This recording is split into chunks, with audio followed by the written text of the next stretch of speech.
Hey everyone, this is David with Work in Progress Texas. Here with our Facebook group, Fat Loss Secrets for Busy Professionals.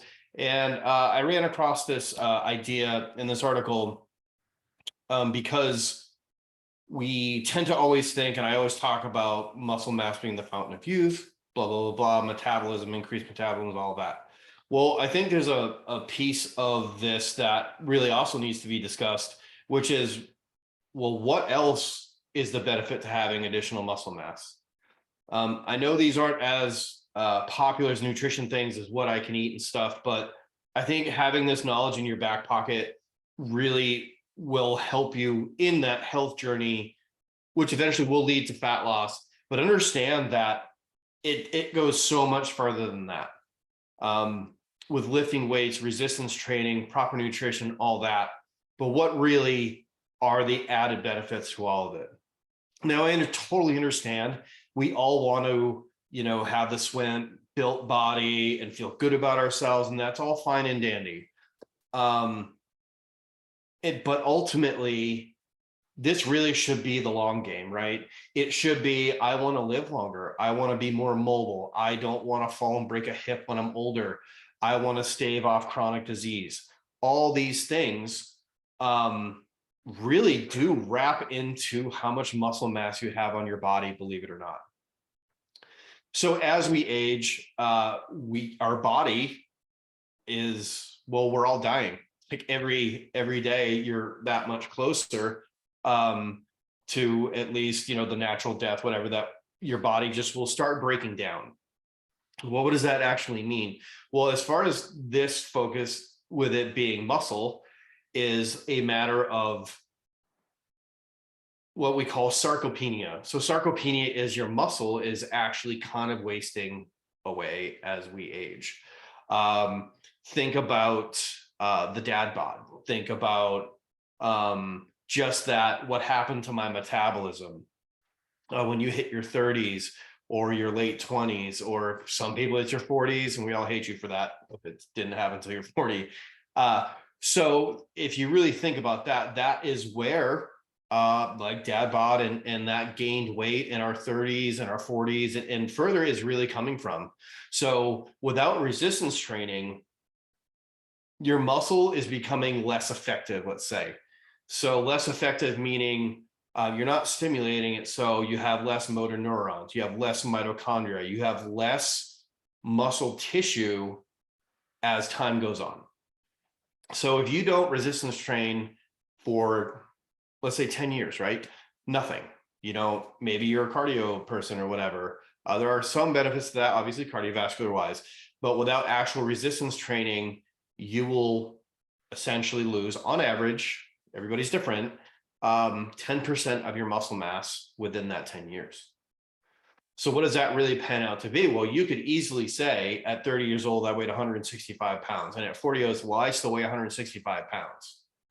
But I guarantee if I put you on a DEXA machine or I put you through an MRI, you would have 10%, at least 10% less muscle mass, which means you likely also have more fat on your body, which you generally will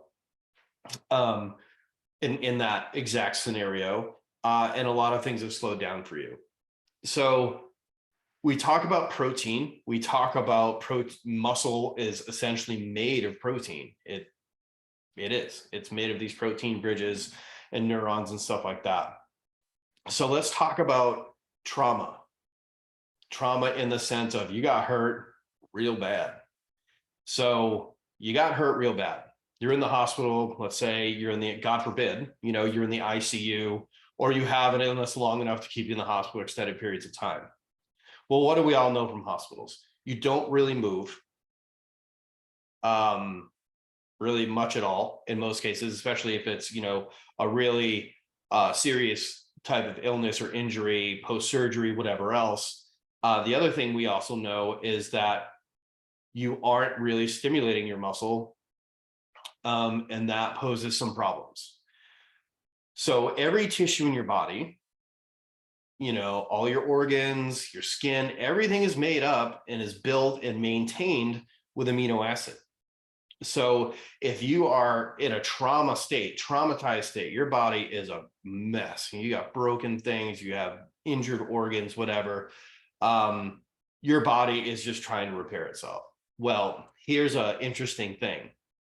Low muscle mass index actually can be detrimental to the healing process, because you are really like hospital food. Who likes it? No one. If they have to feed you through a tube or anything like that, they're basically giving you enough nutrients to kind of keep you going, keep you nourished.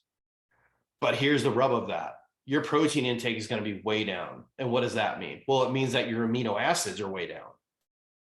When your amino acids and that protein intake is so low, your body will turn to your muscle, because your muscle's made of protein. You start breaking down muscle, you start splitting that muscle protein into amino acids. Well, that essentially keeps you and helps you heal that much faster from that traumatic event.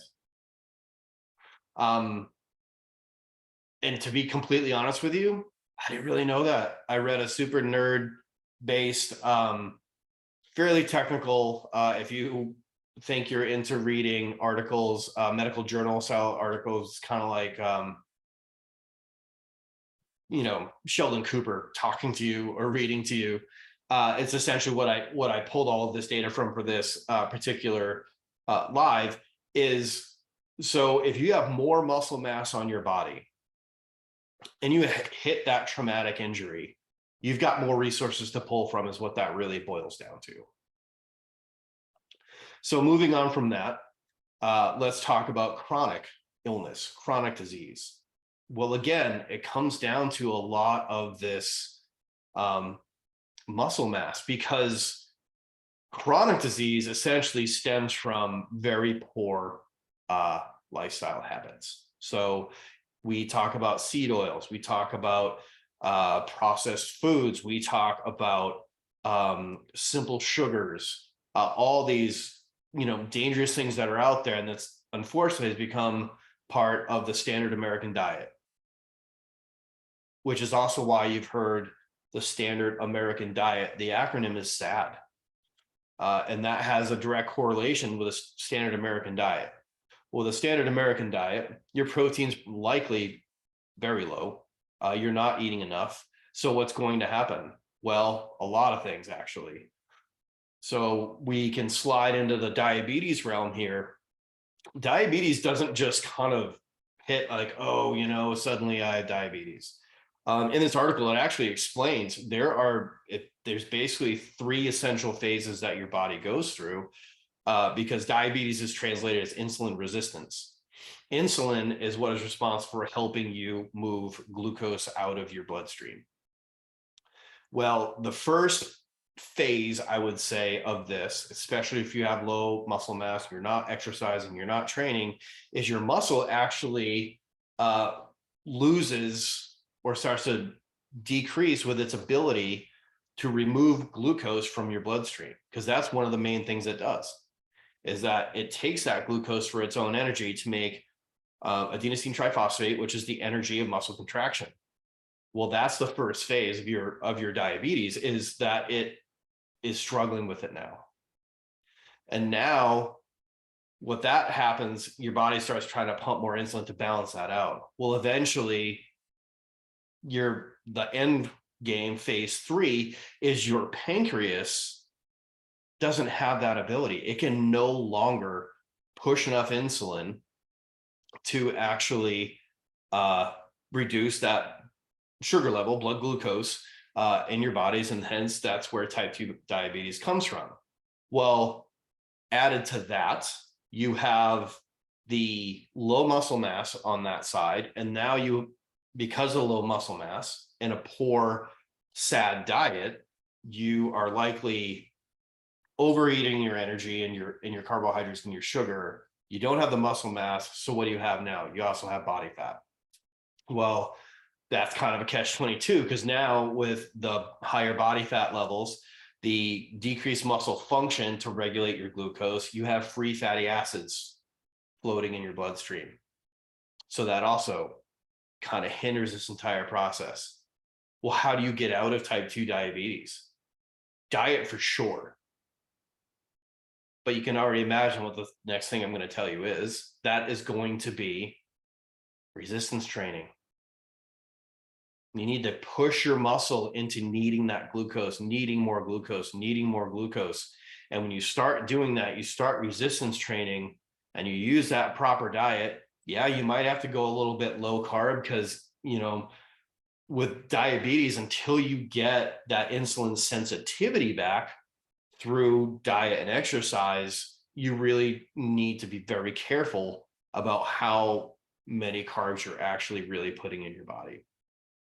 And if you are, as type 2 diabetes, the general rule of thumb, as I know, not a dietitian, just a nutrition coach, complex carbohydrates. So they have fiber. So fiber is a carbohydrate, but it's a nice filler carbohydrate, where it's not really going to spike your insulin, say like a simple sugar cookie, brownies.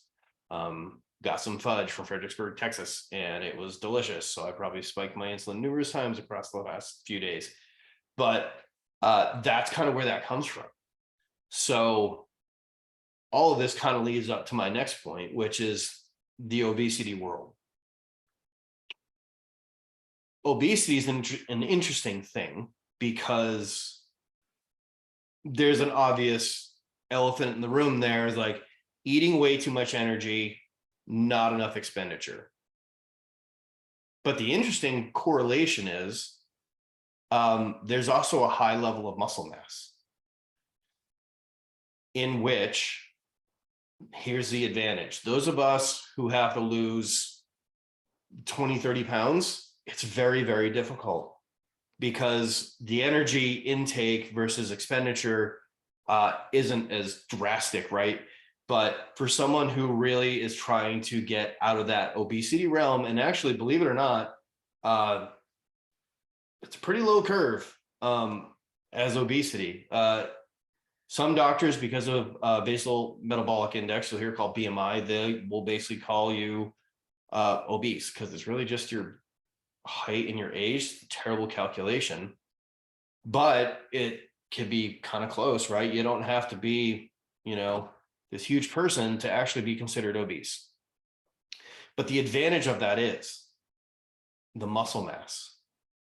There is an opportunity there.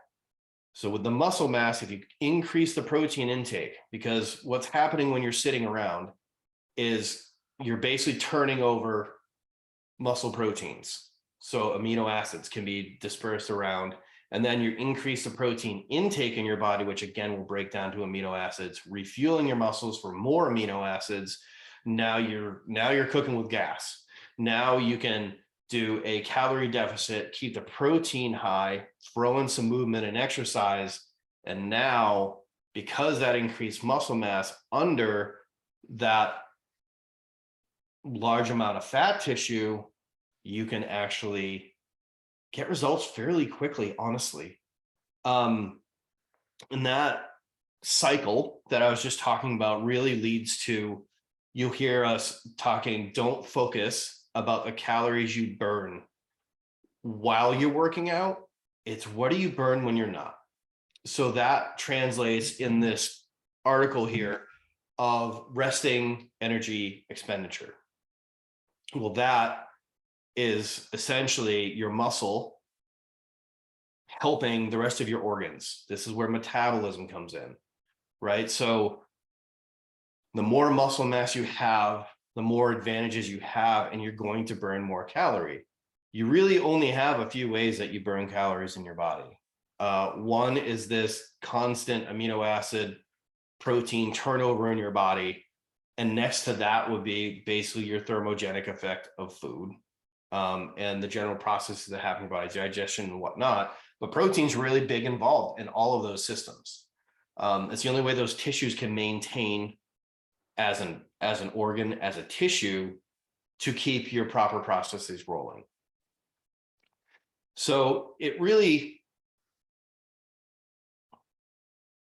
I'm trying to think of the words here, to really focus on just the fact that I want this body, I want to look great in a dress or a t-shirt or a bikini or whatever. I want more energy. I want all those, like, yeah, that's all fine and dandy. But sometimes you have to step back just a little bit from that, even, especially during the frustrating times, because there's times you say, why am I really doing this? Because I think Amy talked the other night about, what do you really want? If you really want to lose the weight, if you really want to be healthier, the longevity and all that, you got to put your head down and you got to put yourself first, right? Because you can't expect results from the work that you just didn't do. And in this case, what have I kind of explained tonight is, it's so much bigger than just building hot looking muscles and being trim and feeling healthier. It's protecting yourself against falls when you're older. I know we all have parents that, there's a generation, I'm 47, that generation, I have tried to get them to lift weights and do resistance training, and they're just not going to do it. But I can tell you, in my own world that I live in, I see the detriment of not doing it. I see very poor movement patterns. I see horrible balance issues, which is a massive thing when people hit about their 60s and older. So as that muscle starts to deplete, you start losing motor neurons. Reaction times are slower. Balance is definitely off. And in conjunction with that loss of muscle mass, bone density is going to go down with it. So now you're just basically become frail. On average, another article from the NIH I read earlier, and I'm not going to lie, NIH studies are very, I have to read them very slowly because they're very complex, but it was something on the lines of, essentially in females, especially due to such a decreased muscle mass in their body, they are 65% of females over the age of, I think was like 60 or 65, in a fall, if they break their hip, 65% will never walk again. I mean, kind of let that sink in a little bit. And they didn't really have a statistic on men, but it's not much better, because muscle is the ultimate way to repair your body. Because when you don't feel good, you're under nutrient, your nutrients are low. Amino acids are huge for proper tissue function. And if you can pull that from some muscle, awesome. You're protecting yourself. Get in a traumatic accident, you can heal a heck of a lot faster if you're fairly fit and you still have some muscle mass on your body. Now, muscle mass is also akin to your genetic potential without the use of enhancing drugs. But again, just to keep that resistance going, to maintain what you have as best you can and force your body into wanting to build more muscle at any age, gets you to that great finish line. There's a woman, I don't remember her name, Amy could tell you, she had all these ailments and she starts lifting weights, like I think it might have even been CrossFit. She's in her 70s. Like, there's pictures of her deadlifting like 250 pounds. She's like 72 or something crazy, lifting weights, squats, Olympic moves, like all this stuff. And she has cured herself of so many ailments because of it. Now, I know there's a good chance you get sick of hearing me talk about it, and somebody's like, I just like cardio. Okay, that's fine. If that gives you enjoyment, fine, it is. But do me a favor, put one day in there that you're resistance training. Keep that protein high, because when you become a little bit malnourished, your muscle can pick up some of that slack. So that's really about all I have. It's kind of an astounding thing, and I'm still kind of processing a lot of it, honestly. I knew all these things kind of happened, but to see it in a true medical journal type study, you get really surprised that more people aren't pushing this. You get really surprised that these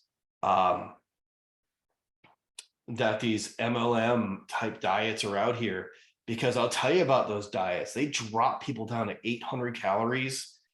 And especially if you're already in your 40s, 50s, or 60s, and you haven't been resistance training, or you're not athletic and fit, that those things will destroy you. Like, you will start burning muscle mass. Oh, I lost 40 pounds in 3 months. What? That was not all body fat. There's no way. Body doesn't work like that. But the cool thing is, raise your muscle mass, and your muscle, while you're actually sitting, uses fat to continue its process. Again, I'm going to say that one more time. As you're sitting, resting energy expenditure, REE, as opposed to TDE, which is total daily expenditure, you will burn fat as you're sitting around doing nothing. But if you're not resistance training and you're actually a big endurance head, again, I'm not going to say this, but here's the truth of the matter about endurance heads. I used to be one. I was, I was a big mountain climber. That is all endurance. That is burning fat for fuel. But you end up being like, see some of the greatest mountaineers and climbers in the world, they're skinny, very skinny. It's because they're what we call skinny fat. Because they're all endurance. They're all endurance, but there's no way they can fuel for it. I climbed, let's see, the last big mountain I climbed is Mount Rainier. I burned over 12,000 calories. I probably ate 150 during a 10-ish hour climb. So what happened? I bet you I probably lost some muscle mass, because my body needed something from somewhere to keep me going, to keep my muscle repairing while I'm going, because I'm beating the snot out of it at 14,000 feet. Marathon runners, same thing. Have you ever seen a marathon runner chowing down as they're running? Nope. They're burning muscle tissue. You'll see it, little wee little arms. You can see it real good on what's that huge cycling race? There used to be a cycling race, Tour de France. You'll see it there. You see these guys, they're booking up a hill, which I would never want to ride up, but they EDP arms. And eventually, when they stop doing those sports, they will get fat very quickly, unless they go to resistance training and train properly, or they keep running and doing whatever and beating themselves up. So just really consider all of that. And Milani, I love the fact that you love resistance training, because it's cool to see people who are just very cardio based, and they're like, no, I actually love lifting weights now. You can get her done. You feel good. If you've never had a pump before in your muscles, it feels weird, feels pretty cool, actually. It's just a way to get there, and to know that the more you can add muscle to your body, the more food you can eat. And who doesn't want to eat more food? Like, I'm still fluffy around the middle. Why? Because when we moved, did everything, it got very difficult to work out in 100 degrees, probably 105 in the garage. It's not fun. And I just refuse to get a gym membership. I don't like them. But that's on me, but still, at my body weight, to even maintain where I'm at right now, man, I can still eat a boatload. And once you get yourself up to your maintenance and then shrink it back down to get some fat loss and back up to maintenance again, man, most of us out there, most women out there, you're going to eat 2,300 to 2,500 calories. And it's a great amount of food. It's awesome. But you need to maintain that muscle mass to be able to do that. You need to maintain muscle mass so you can go on vacation, but whatever. I'm just going to have a good time. I'm going to eat what I want. Not saying that's always recommended, but if you do, you go away for a week, no big deal. No big deal. You got muscle mass, you'll snap right back into it because you have a higher metabolism. So essentially, to wrap it up, I just wanted to let you all know, like, there's so many additional benefits that no one seems to mention about adding and keeping your muscle mass. And it really is the fountain of youth, because it will give you that longevity. It will give you stability. It will give you balance. It will help you burn fat when you're doing nothing. So that being said, I hope you guys do enjoy these. I know my stuff's sometimes not as fun because it tends to be a little sciencey. If you're a nerd, you might like it. But I just wanted you to know, because I consider elderly parents and grandparents and cousins and whatever. And as they get older, I mean, we all want them around, right? And if we want to be around for those of you who have kids, for your grandkids, you want to play with them. No one wants to break a hip. I can tell you from a guy who's in radiology, it's a vicious surgery. Just pick something up and put it back down repeatedly. And keep on your nutrition, keep that high protein. Well, been doing this for now 26 minutes, everybody. Mawani, thank you so much for joining. Any of you who watches this later, if you have any questions, please reach out and let me know. And if you really are curious, like what is the best way to build muscle and whatnot, we can talk about that. If you have more questions on the workout side of things, what you like to see, drop them in the Facebook group so I can see them. I'm considering, and please answer this, I'm considering maybe once a week, I'm just going to pop on for just a big old Q&A. You can ask me anything you want regarding the personal training side of things, even nutrition side, because I am that too. I just don't participate as much due to my new position at work. So I hope you all have a great weekend, because today is Thursday and we're coming up on, it will be slightly less than 90 degrees. So we're pretty happy about that. Take care, everybody.